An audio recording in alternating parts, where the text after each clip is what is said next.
Voici maintenant 21 ans que l'Afrique et la Chine ont décidé ensemble de formaliser leur partenariat en créant le FOCAC sur la base de principes de sincérité, d'égalité, de respect et de bénéfices mutuels. Plus de 2 décennies après sa création, le FOCAC s'est imposé comme un exemple de partenariat sud-sud et un mécanisme pragmatique de promotion et de développement. En témoigne l'amitié sino-africaine qui s'est nettement renforcée au fil des ans. En effet, nos échanges qui se sont diversifiés et les nombreuses réalisations que nous avons enregistrées et dans tous les secteurs de notre coopération en sont la parfaite illustration.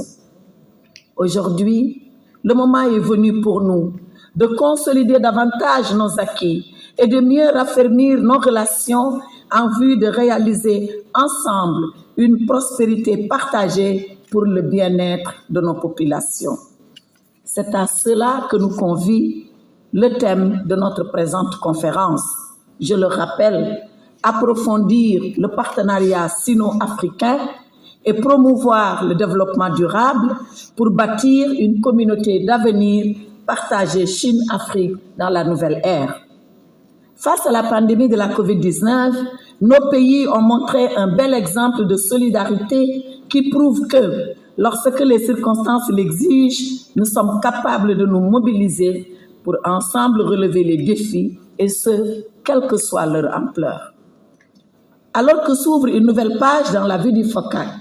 c'est le même esprit de partenariat solidaire et mutuellement bénéfique qui doit continuer à nous inspirer pour que la coopération sino-africaine puisse encore réaliser les résultats escomptés et ce, à la hauteur de son riche potentiel. À cet égard, nous devons recentrer notre prochain plan d'action autour de grandes priorités qu'il nous faudra réaliser sans délai pour que le FOCAC reste le partenariat pour le développement et la prospérité que nous appelons tous de tous nos vœux. C'est bien là le sens des propos de son Excellence Macky Sall lorsque, dans son allocution à la cérémonie d'ouverture d'hier, il nous a tous invités à concentrer nos efforts sur la souveraineté pharmaceutique, la modernisation de l'agriculture, la construction d'infrastructures, la formation des ressources humaines, l'industrialisation et l'accès au marché. Je me réjouis, nous nous réjouissons de constater dès lors que pendant les consultations préparatoires à nos travaux, ces préoccupations ont fait l'objet d'un large consensus entre les parties africaines et chinoises et qu'elles ont effectivement été prises en compte dans les documents de travail soumis à notre examen. Au demeurant, nous devons convenir maintenant de nouvelles modalités de travail plus efficaces qui vont favoriser l'inclusion et la rapidité dans l'exécution de nos programmes de coopération afin que chaque membre du Forum puisse effectivement et réellement bénéficier des effets de notre partenariat.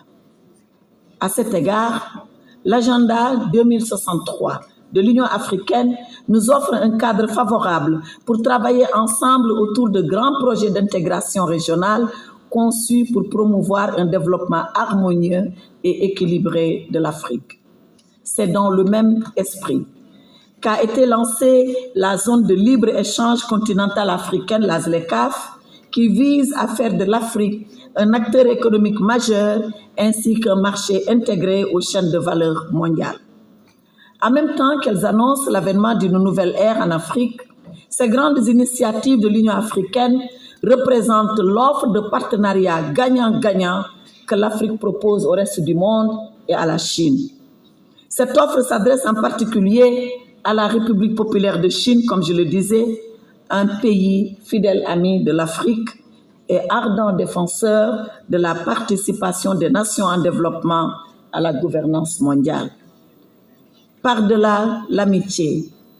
par-delà la confiance et par-delà la compréhension mutuelle qui sous-tendent nos relations, l'Afrique et la Chine doivent maintenant et désormais œuvrer ensemble à la réalisation d'un nouveau modèle de coopération sud-sud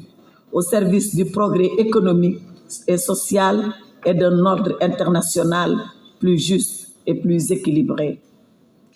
Mes chers amis de Chine et d'Afrique, voilà le vœu le plus cher que je formule au moment où s'ouvrent nos travaux qui, j'en suis convaincue, vont connaître un succès éclatant plus qu'auparavant. Qu'il en soit donc ainsi et je vous remercie de votre très vive attention.